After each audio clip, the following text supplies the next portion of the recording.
السلام علیکم دی deep dive میں خوش آمدید۔ آج ہم ایک بار پھر حضور قلندر بابا اولیاء رحمت اللہ علیہ کی کتاب لوح و قلم کی ایک مطالعاتی نشست کے ساتھ حاضر ہیں۔ آج کا ہمارا مطالعہ صفحہ نمبر 145 سے شروع ہوگا اور صفحہ 152 تک جائے گا، اور اس حصے میں جو موضوعات ہیں وہ بہت بہت گہرے ہیں، جیسے کائنات کی ساخت، ظاہر و باطن کا فلسفہ، روشنی کی الگ الگ قسمیں اور کائنات کے 4 ابعاد۔ لیکن ہم صرف عنوانات پر بات نہیں کریں گے، بلکہ کوشش کریں گے کہ ان صفحات میں موجود ہر ایک نقطے پر، ہر ایک تفصیل پر رک کر بات کریں، کچھ بھی چھوڑا نہ جائے۔ جی بالکل۔ اور گفتگو شروع کرنے سے پہلے وہ ایک بات جو ہم ہر نشست میں دہراتے ہیں، اور اس کی ایک وجہ ہے تاکہ لوح و قلم کی اہمیت ہمارے ذہن میں تازہ رہے۔ بات یہ ہے کہ حضور قلندر بابا اولیاء نے علم سینہ کو، یعنی وہ علم جو سینہ بہ سینہ منتقل ہوتا تھا، اسے ایک سائنس کے طور پر پیش کیا ہے۔ وہ باتیں جو ایک مرشد سے مرید کو ملتی تھیں، ان سب کو حضور قلندر بابا اولیاء نے آقائے دو جہاں صلی اللہ علیہ وآلہ وسلم کے حکم پر، اور یہ حکم انہیں نسبت اویسیہ کے ذریعے ملا، ایک بہت ہی منظم، ایک سائنسی طریقے سے روحانیت کو ایک اسپرچول سائنس بنا دیا۔ تو اب یہ علم سینہ اس کتاب کی صورت میں ہمارے سامنے ہے۔ اب جس کا جی چاہے وہ اسے پڑھے، اسے آزمائے اور اس مقصد کو حاصل کرے جس کے لیے اللہ نے اسے بنایا ہے۔ اور جو سامعین ابھی ہمارے ساتھ شامل ہوئے ہیں، ان سے بس اتنی ہی گزارش ہے کہ اگر یہ گفتگو کہیں مشکل لگے تو وہ لوح و قلم پر ہماری پچھلی نشستیں پلے لسٹ میں جا کر شروع سے سن لیں، تو انشاءاللہ آسانی ہوگی۔ تو پچھلی نشست کے آخر میں ہم صفحہ 145 پر انا یعنی انسانی ذہن کی ساخت پر بات کر رہے تھے۔ جی، وہیں پر بات ختم ہوئی تھی کہ ہماری تمام جسمانی حرکات دراصل انا کی ہی تحریکات ہیں، اور وہیں سے یہ بات نکلی تھی کہ ہماری اس مادی دنیا کے ساتھ ایک اور دنیا بھی آباد ہے، جسے مذہب کی زبان میں اعراف یا برزخ کہتے ہیں، جہاں انسان نیند میں جاتا ہے اور اسے خواب سمجھتا ہے۔ اب کتاب میں مصنف اسی مقام سے ایک بہت بڑے کینوس کی طرف جا رہے ہیں۔ فرماتے ہیں کس مقام پر کائنات کی ساخت کا مجمل تذکرہ کر دینا ضروری ہے، یعنی ایک مختصر جائزہ۔ اور پہلی سطر میں ایک ایسی بات کہہ دی ہے جو ہمارے پورے مادی نقطہ نظر کو ہلا دیتی ہے۔ فرماتے ہیں عام اصطلاح میں جس کو جمادات کہا جاتا ہے، وہ حیات کا ابتدائی حیولہ ہے۔ ایک منٹ، جمادات یعنی پتھر، مٹی، ہوا، پانی، جنہیں ہم بے جان سمجھتے ہیں، وہ زندگی کا ابتدائی ڈھانچہ ہے؟ یہ تو بہت بڑی بات ہے۔ ہم تو زندگی کو صرف پودوں اور جانوروں سے جوڑتے ہیں۔ بالکل، یہیں سے سوچ کا زاویہ ہی بدل جاتا ہے۔ اب سوال یہ پیدا ہوتا ہے کہ اگر ان میں بھی زندگی ہے تو وہ کس اصول پر کام کر رہی ہیں؟ وہ ہمیں نظر کیوں نہیں آتی؟ اس کا جواب اگلے صفحہ پر ملتا ہے۔ کتاب کہتی ہے کائنات کی ساخت میں نسمہ یعنی نظر نہ آنے والی روشنی ہر چیز کا احاطہ کیے ہوئے ہے۔ یہ نسمہ جو ہے، یہ اس پوری بحث کا مرکزی نقطہ ہے۔ یہ وہ غیر مرئی روشنی ہے جو ہر شے کی بنیاد ہے، اور یہ بنیاد 2 چیزوں سے مل کر بنتی ہے، منفیت اور اثباتیت۔ یعنی ہر چیز کی اصل میں ایک منفی پہلو ہے اور ایک مثبت پہلو، اور ان دونوں کا جو ملاپ ہے وہ نسمہ کہلاتا ہے۔ اچھا، تو یہ مثبت اور منفی کا تصور، کیا ہم اسے فزکس کے پازیٹیو اور نیگیٹو چارجز کی طرح سمجھ سکتے ہیں جو مل کر ایک ایٹم بناتے ہیں؟ یہ ایک بہت اچھی مثال ہے، آپ اس سے سمجھنے کے لیے استعمال کر سکتی ہیں، لیکن یہ صرف مادی سطح پر نہیں، یہ وجود کی ہر سطح پر ہے۔ اور اس کو سمجھانے کے لیے کتاب میں ایک ایسی مثال دی گئی ہے جو شاید میں نے آج تک کہیں اور نہیں پڑھی، پیاس اور پانی کی مثال۔ فرماتے ہیں کہ ہم سمجھتے ہیں کہ پیاس الگ چیز ہے اور پانی الگ چیز ہے، لیکن حقیقت میں یہ ایک ہی وجود کے 2 رخ ہیں۔ پیاس منفیت ہے کیونکہ اس کا کوئی مادی جسم نہیں، وہ ایک ضرورت کا، ایک خلا کا احساس ہے، اور پانی اثباتیت ہے کیونکہ اس کا ایک مادی وجود ہے جو اس خلا کو پر کرتا ہے۔ واہ، سبحان اللہ! یعنی پیاس کا وجود ہی پانی کے وجود کی دلیل ہے۔ اگر پانی نہ ہوتا تو پیاس کا تصور بھی نہ ہوتا، اور اگر پیاس نہ ہوتی تو پانی کی ضرورت کا احساس ہی نہ ہوتا۔ تو یہ دونوں ایک دوسرے کی ضد بھی ہیں اور ایک دوسرے کی تکمیل بھی۔ آپ بالکل صحیح کہہ رہی ہیں، یہ ایک آفاقی اصول ہے۔ کتاب آگے اس رشتے کی نوعیت کو مزید گہرائی میں جا کر بیان کرتی ہے۔ فرماتے ہیں کہ پیاس اور پانی میں مکانی فاصلہ یعنی اسپیشل ڈسٹنس تو ہے، لیکن زمانی فاصلہ یعنی ٹیمپورل ڈسٹنس نہیں ہے۔ یہ نقطہ سمجھنا بہت ضروری ہے۔ ٹھیک ہے، اس کو ذرا کھولتے ہیں۔ مکانی فاصلہ کا مطلب تو یہ ہوا کہ دونوں الگ الگ جگہ پر موجود ہے۔ پیاس میرے اندر ہے، پانی گلاس میں میز پر رکھا ہے، لیکن زمانی فاصلہ نہ ہونے کا اس کا کیا مطلب ہے؟ اس کا مطلب ہے کہ جس لمحے آپ پانی پیتی ہیں، پیاس اور پانی کے ملنے میں کوئی وقت نہیں لگتا، ایک لمحہ بھی نہیں، وہ فوراً ایک ہو جاتے ہیں۔ مکانی دوری تو تھی، لیکن زمانی دوری صفر تھی۔ اس کے برعکس کتاب میں ایک اور مثال ہے، ایک کاغذ کے ورق کے 2 صفحے، ان میں مکانی فاصلہ نہیں ہے، وہ ایک ہی جگہ پر ہیں، ایک دوسرے سے جڑے ہوئے، لیکن جب آپ ایک صفحہ پڑھ کر اسے پلٹتی ہیں تو دوسرا صفحہ دیکھنے میں وقت کا ایک چھوٹا سا حصہ، ایک لمحہ لگتا ہے۔ یہ زمانی فاصلہ ہے۔ اللہ اکبر، کیا باریک بینی ہے! یعنی کائنات کی ہر شے کے 2 رخ ہیں، اور ان 2 رخوں کے درمیان یا تو جگہ کا فاصلہ نمایاں ہے یا پھر وقت کا۔ اچھا، میں اسے اپنی سمجھ کے مطابق بیان کرنے کی کوشش کرتی ہوں۔ کیا ہم یہ کہہ سکتے ہیں کہ زمانیت ایک طرح سے کسی چیز کا پورا بلو پرنٹ ہے جو ایک ہی وقت میں موجود ہے، جیسے ایک فلم کی پوری فائل، اور مکانیت اس فلم کو منظر بمنظر دیکھنا ہے جہاں ہم ایک فریم سے دوسرے فریم تک وقت میں سفر کرتے ہیں؟ بہت عمدہ موازنہ ہے، بالکل اسی طرح ہے، اور یہیں سے کتاب ظاہر اور باطن کے فلسفے کا دروازہ کھولتی ہے۔ فرماتے ہیں کہ کسی بھی چیز کا زمانی رخ اس کا باطن ہے اور مکانی رخ اس کا ظاہر ہے۔ ہم جو کچھ بھی اپنی آنکھوں سے دیکھتے ہیں یہ سب مکانیت ہے، یہ ظاہر ہے، لیکن اس پورے ظاہر کی بنیاد اس زمانیت پر ہے جو ہمارا باطن ہے اور ہماری نظروں سے پوشیدہ ہے۔ یعنی بغیر اس باطنی زمانی بنیاد کے کوئی ظاہری مکانی نقش بن ہی نہیں سکتا۔ تو اس کا مطلب یہ ہوا کہ جو کچھ بھی ہمیں نظر آ رہا ہے اس کی اصل وہ ہے جو ہمیں نظر نہیں آ رہا، اور چونکہ وہ اصل زمانیت پر مبنی ہے، یعنی وہ وقت کے بہاؤ میں نہیں بلکہ وقت سے ماورا ہے، اس لیے وہ ہماری مادی آنکھوں کی پہنچ سے باہر ہے۔ یہ تو ایک بہت بڑا علمی اصول ہے۔ جی، اور تصوف میں اسی زمانیت کو نسمہ کہا جاتا ہے۔ تو اب نسمہ کی ایک اور تعریف ہمارے سامنے آئی۔ یہ وہ روشنی ہے جسے ہم اپنی زبان میں خلا یا ویکیوم کہہ سکتے ہیں، لیکن یہ وہ خلا نہیں جو کچھ نہ ہونے کا نام ہے۔ یہ ایک ایسا خلا ہے جو خود ایک وجود ہے، ایک ایسی حرکت ہے جو ازل سے ابد کی طرف سفر کر رہی ہے، اور اس سفر میں جو پہلا دائرہ بنتا ہے اس کا نام عالم ملکوت ہے۔ عالم ملکوت یعنی فرشتوں کی دنیا، اور کتاب میں اسے منفی عنصریت کا عالم بھی کہا گیا ہے۔ منفی شاید اس لیے کہ وہاں ہمارے جیسے مادی عناصر نہیں ہیں، اور پھر آگے نسمہ کی 2 قسمیں بتائی گئی ہیں، نسمہ مفرد اور نسمہ مرکب۔ بالکل، اب پوری کائنات کی درجہ بندی ان 2 اقسام پر کی گئی ہے۔ زمانیت یعنی باطن کی بنیاد نسمہ مفرد پر ہے۔ فرشتے، جنات اور ان کے عالم اسی سے بنے ہیں، اسی لیے وہ ہمیں نظر نہیں آتے، جبکہ مکانیت یعنی ظاہر کی بنیاد نسمہ مرکب پر ہے۔ یہ ہماری مادی دنیا اور اس کی تمام چیزیں اسی سے بنی ہیں۔ سادہ لفظوں میں خلا کی ایک سمت میں حرکت زمان یا نسمہ مفرد ہے، اور خلا کی دوہری یا پیچیدہ حرکت مکان یا نسمہ مرکب ہے۔ اور کائنات کی ابتدا کے بارے میں فرماتے ہیں کہ اول خلا میں جو لامحسوس حرکت واقع ہوتی ہے وہی موالد ثلاثہ کی اصل ہے۔ موالد ثلاثہ یعنی نباتات، جمادات اور حیوانات، پودے، پتھر اور جاندار۔ اور جیسے جیسے اس حرکت میں تیزی آتی ہے، نسمہ کا ہجوم یعنی اس کی ڈینسٹی بڑھتی جاتی ہے۔ یہ تو مجھے جدید فزکس کے نظریات کی یاد دلا رہا ہے، جہاں توانائی کے مرتکز ہونے سے مادہ وجود میں آتا ہے۔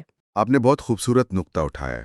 یہ بالکل وہی بات ہے، لیکن ایک روحانی تناظر میں، اور یہ ہجوم یا ڈینسٹی آگے 2 مرتبوں میں تقسیم ہوتی ہے، ایک عین اور دوسرا مکان۔ عین کو آپ ایسنس یا ماہیت کہہ سکتے ہیں، اور مکان کو مینیفیسٹیشن یا مظہر۔ پھر ان دونوں کی 2 بنیادی قوتیں ہیں۔ عین کی قوت گریز یعنی ریپلشن ہے، اور مکان کی قوت کشش یعنی اٹریکشن ہے۔ جب کشش غالب آتی ہے تو ہماری مادی دنیا کی شکلیں بنتی ہیں، جسے عالم ناسوت کہتے ہیں، اور جب گریز غالب آتا ہے تو ملکوتی شکلیں بنتی ہیں۔ اچھا، تو ملکوتی مخلوق میں بھی پھر 2 درجے ہیں، ایک وہ جن میں عین یعنی ایسنس کی صفات غالب رہتی ہیں، وہ فرشتے ہیں، اور دوسرے وہ جن میں مکان یعنی مینیفیسٹیشن کی صفات غالب آ جاتی ہیں، وہ جنات ہیں۔ یہ تو بہت ہی واضح اور سائنسی تقسیم ہے، لیکن ایک سوال ذہن میں آ رہا ہے، اگر فرشتے زمانیت سے بنے ہیں تو کیا اس کا مطلب یہ ہے کہ وہ مخلوق وقت سے بنی ہے؟ یہ تصور کرنا بہت مشکل ہے۔ ایک ایسی مخلوق جو وقت ہو، اس کا کیا مطلب ہو سکتا ہے؟ یہ ایک بہت گہرا سوال ہے۔ اس کا مطلب یہ ہے کہ ان کا وجود ہمارے جیسے 3 آبادی مکان میں قید نہیں ہے۔ وہ ایک ایسے بعد میں ہے جہاں ماضی، حال اور مستقبل شاید اس طرح الگ الگ نہ ہو جیسے ہمارے لیے ہیں۔ ان کی حرکت ہمارے مکانی قوانین کی پابند نہیں ہے۔ کتاب اس کی مزید تفصیل میں جاتی ہے۔ اب وہ نسمہ کے ایک پہلو، گریز، کو انسان کی ذات پر لاگو کر کے سمجھا رہے ہیں۔ فرماتے ہیں کہ انسان کی ذات روشنیوں کا مجموعہ ہے اور اس میں 2 حرکتیں ہر وقت جاری رہتی ہیں۔ ایک ہماری ذات کے انوار کا باہر کی طرف بہاؤ، دوسری باہر کی دنیا سے لہروں کا ہمارے اندر جذب ہونا۔ تو جو روشنیاں ہماری ذات سے باہر جا رہی ہیں ان کی صفت ملکوتی یا فرشتگی ہے، اور جو باہر سے اندر آ رہی ہیں ان کی صفت بشری یا مادی ہے۔ اور اصول یہ بتایا گیا ہے کہ جب ہم اپنی توجہ اور توانائی خارجی دنیا پر بہت زیادہ صرف کرتے ہیں تو ہماری ذات کی یہ ملکوتی روشنیاں ضائع ہو جاتی ہیں۔ یہ گریز کا پہلو ہے، یعنی ہماری فرشتگی کی صفت ہم سے گریز کر کے کائنات میں تحلیل ہو جاتی ہے۔ یہ تو بہت بہت تشویشناک بات ہے۔ اس کا مطلب ہے کہ دنیا میں بہت زیادہ مشغول رہنا روحانی طور پر ہمیں کمزور کرتا ہے۔ آپ صحیح کہہ رہی ہیں، یہ ایک بہت اہم نقطہ ہے۔ کتاب کے مطابق ہماری ذات میں روشنیوں کی ایک معین مقدار ہے جو فرشتگی اور بشریت کا توازن قائم رکھتی ہے۔ جب یہ مقدار کم ہو جاتی ہے تو ہم پر حیوانی اور مادی تقاضے غالب آ جاتے ہیں۔ اس کے برعکس جب انسان اپنی توجہ باطن کی طرف کرتا ہے تو اس کی ملکوتی صفت بڑھتی ہے اور عالم امر کی طرف بلند ہوتی ہے۔ اور جب یہ صفت کم ہوتی ہے تو مادی تقاضے انسان کو پستی میں کھینچ لاتے ہیں۔ یہ تو روحانی ترقی اور تنزلی کا پورا میکانزم بیان ہو گیا ہے۔ توجہ باہر کی طرف تو تنزلی، توجہ اندر کی طرف تو ترقی۔ اب یہاں عالم امر کا ذکر آیا ہے۔ اس کی وضاحت کے لیے سورہ دخان کی ابتدائی آیات کا حوالہ دیا گیا ہے۔ جی، میں ان آیات کی تلاوت کرتا ہوں۔ اعوذ باللہ من الشیطان الرجیم، بسم اللہ الرحمن الرحیم، حامیم والکتاب المبین، انا انزلناہ فی لیلۃ مبارکہ، انا کنا منذرین، فیہا یفرق کل امر حکیم، امرا من عندنا، انا کنا مرسلین، رحمتا من ربک، انہ هو السمیع العلیم، رب السماوات والارض وما بینہما، ان کنتم موقنین۔ صدق اللہ العظیم۔ ان آیات کا حوالہ دے کر کتاب میں بتایا گیا ہے کہ عالم امر وہ مقام ہے جہاں سے ہر حکمت والا معاملہ طے ہو کر عالم خلق یعنی ہماری اس مادی دنیا میں منتقل ہوتا ہے۔ اور یہ عالم امر ہمارے ظاہر پر محیط ہے، مطلب اس پر چھایا ہوا ہے، لیکن اسے ظاہری آنکھ نہیں دیکھ سکتی، صرف باطنی نگاہ ہی اسے دیکھ سکتی ہے۔ اور یہ باطنی نگاہ کیسے کام کرتی ہے؟ اس کی بھی وضاحت کی گئی ہے۔ فرماتے ہیں کہ جب ہم کسی چیز کو دیکھتے ہیں، مثلاً سورج کو، تو ہمارے اور سورج کے درمیان کوئی تیسری چیز ہے جو ہمیں جوڑتی ہے۔ یہ چیز اتنی تیز رفتار ہے کہ ہمارے اور سورج کے درمیان کے فاصلے کو ہر لمحہ جوڑے رکھتی ہے۔ اسی کے ذریعے ہماری ہستی سورج کی ہستی سے ازل سے متعارف ہے۔ یعنی ایک یونیورسل کنیکشن، ایک عالمگیر رابطہ ہے جو تمام موجودات کے درمیان قائم ہے، اور یہ رابطہ ایک خاص قسم کی روشنی کے ذریعے ہے۔ کتاب کہتی ہے کہ روشنی کی 2 قسمیں ہیں، ایک وہ جو ظاہری آنکھ سے نظر آتی ہے اور بدلتی رہتی ہے، اور دوسری وہ جو باطنی رخ سے دیکھی جاتی ہے اور وہ ازل سے ایک جیسی ہے، وہ کبھی نہیں بدلتی۔ یہی غیر متغیر روشنی کائنات کا عین یعنی ایسنس ہے۔ بالکل، اور اسی غیر متغیر روشنی کی اصل کو صادر العین کہتے ہیں، اور جو تغیر پذیر روشنی ہے اسے عین کہتے ہیں۔ یہ دونوں عالم امر میں ہیں۔ ان کے بعد امکان یعنی پاسبلٹی کی حدیں شروع ہوتی ہیں۔ امکان کے 2 مرحلے ہیں، مثالیت اور عنصریت۔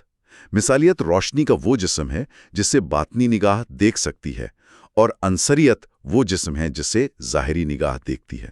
تو اس طرح کائنات کے 4 ابعاد یعنی 4 ڈائمینشنز ہمارے سامنے آ گئے۔ یہ وہی چیزیں ہیں جن کا ذکر پچھلی نشستوں میں 4 نہروں کی صورت میں آیا تھا۔ یہ سب آپس میں جڑا ہوا ہے۔ جی، اب ان 4 ابعاد کی مکمل ترتیب یوں ہے۔ پہلا بعد صادر العین، یہ غیر متغیر ہے، اسی کو تجلی، تصویر اور وہمہ بھی کہتے ہیں۔ اچھا۔ دوسرا بعد عین، یہ تغیر پذیر ہے، اسی کو نور، خیال اور تجرید کہا گیا۔ تیسرا بعد مثالیت، اسی کو تشہید، تصور اور روشنی کہا۔ ٹھیک ہے۔ اور چوتھا بعد عنصریت، یہی نہر تظہیر ہے، یہی احساس ہے، یہی رنگ ہیں۔ اور کتاب میں واضح کیا گیا ہے کہ ہر نہر اپنی حدود میں بعد کہلاتی ہے۔ نہر تصوید، نہر تجرید، نہر تشہید، نہر تظہیر، یہ تمام روحانیت کی اصطلاحات ہیں، یہ ہماری دنیا کی نہریں نہیں ہیں۔ تو اگر میں اسے سمجھنے کی کوشش کروں تو اس کا مطلب ہے کہ کوئی بھی چیز جو ہمیں نظر آتی ہے، مثلاً یہ میز، یہ صرف ایک لکڑی کا ٹکڑا نہیں ہے، یہ بے وقت 4 سطحوں پر موجود ہے۔ اس کا وجود ایک خالص غیر متغیر خیال صادر العین سے شروع ہوا، پھر وہ ایک متغیر خیال عین بنا، پھر اس کی ایک مثالیت بنی، اور آخر میں جا کر وہ اس مادی شکل عنصریت میں ظاہر ہوا جسے ہم چھو سکتے ہیں۔ یہ تو دنیا کو دیکھنے کا ایک بالکل ہی مختلف انداز ہے۔ آپ نے بالکل صحیح خلاصہ کیا ہے۔ یہی اس علم کی گہرائی ہے۔ یہ ہمیں چیزوں کی ظاہری شکل سے ہٹ کر ان کی اصل حقیقت کو دیکھنا سکھاتا ہے۔ اور یہیں سے یہ سوال پیدا ہوتا ہے کہ اگر یہ پوری کائنات اس 4 سطحی نظام پر قائم ہے تو اس سب سے پہلے کیا تھا؟ کتاب اس سوال کا جواب ایک حدیث مبارکہ کی روشنی میں دیتی ہے۔ جی، جس میں حضور علیہ الصلوۃ والسلام سے پوچھا گیا کہ کائنات سے پہلے کیا تھا، تو آپ صلی اللہ علیہ وسلم نے فرمایا اما، اور جب پوچھا گیا اس کے بعد کیا ہوا تو فرمایا ماں۔ اور حضور قلندر بابا اولیاء ان کی وضاحت کرتے ہیں کہ اما ایسی منفیت کو کہتے ہیں جو انسانی عقل کی گرفت سے باہر ہے، اور ماں اس باتیت کو کہتے ہیں۔ ہم ماں کا مطلب پانی سمجھتے ہیں، لیکن اس کی اصل حقیقت اس باتیت ہے۔ یہی کائنات کی بنیاد ہے اور اسی کا نام عالم امر ہے۔ اما کو تصوف میں ما وراء الماورا کہتے ہیں، یعنی جو کچھ اوپر ہے اس سے بھی اوپر۔ اور جہاں تک انسانی فہم کی رسائی ہے، اس آخری حد کا نام حجاب محمود ہے۔ یہ عرش اعظم کی انتہا ہے، اور انسان کی معراج یہ ہے کہ وہ اپنے ادراک کو اس مقام کو سمجھنے کا عادی بنا لے۔ اور جب وہ اس درجے پر پہنچ جاتا ہے تو وہ ان الہی صفات کو سمجھ لیتا ہے جو ان بلندیوں میں کام کر رہی ہیں۔ یہ مقام مقرب فرشتوں کی پرواز کی حد یعنی سدرۃ المنتہا سے بھی بلند ہے۔ فرشتے اس سے آگے نہیں جا سکتے۔ سدرۃ المنتہا سے نیچے بیت المعمور ہے، اور ان دونوں حدود میں رہنے والے فرشتے 3 گروہوں میں تقسیم ہیں۔ میرا خیال ہے آج کے لیے یہاں رکتے ہیں، کیونکہ فرشتوں کی اقسام ایک نیا اور بہت تفصیلی موضوع ہے۔ آج جن تصورات پر ہم نے بات کی ہے وہ خود اتنے گہرے ہیں کہ انہیں ہضم کرنے اور ان پر غور کرنے کے لیے وقت چاہیے، خاص طور پر یہ ظاہر اور باطن، مکانی اور زمانی فاصلے کا فرق، اور کائنات کے 4 ابعاد کا یہ پورا فریم ورک۔ آپ صحیح کہہ رہی ہیں۔ آج کی گفتگو کا اگر خلاصہ کیا جائے تو وہ یہ ہے کہ کائنات کی ہر شے 2 رخوں پر مشتمل ہے، ظاہر اور باطن۔ ہمارا ظاہر جو مکانیت میں قید ہے، اس کی بنیاد ہمارے باطن پر ہے جو زمانیت میں سفر کرتا ہے۔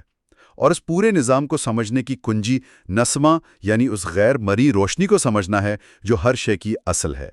یہ سمجھنا کہ انسانی شعور میں اللہ رب العزت نے کتنی وسعت رکھی ہے، یہ انسان کی اپنی کوششوں اور اللہ تعالیٰ کی توفیق پر منحصر ہے۔ بالکل۔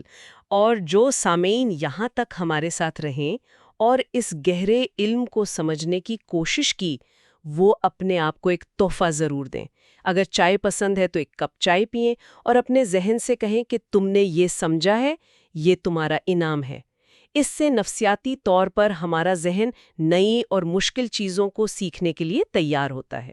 ہم نے بہت محنت سے اس علم کو جو لوح و قلم کی صورت میں موجود ہے آسان کر کے آپ کے سامنے پیش کرنے کی کوشش کی ہے۔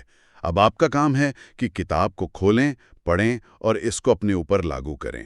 اس گفتگو کو اپنے ان دوستوں کو ضرور بھیجیں جنہیں آپ اصل روحانیت کے بارے میں بتانا چاہتے ہیں مگر کسی وجہ سے بتا نہیں سکتے۔ اور اگر ابھی تک میلوڈی آف ڈیوائن چینل کو سبسکرائب نہیں کیا تو ضرور کریں، اس ویڈیو کو لائک کریں اور کامنٹس میں بتائیں کہ اس نشست سے کیا سیکھا۔ اور یاد رکھیے، یہ کتاب پڑھنے کے بعد یہ کتاب خود آپ کی رہنما ہوگی۔ آپ سب کے لیے بہت دعا۔ اللہ حافظ۔ اللہ حافظ۔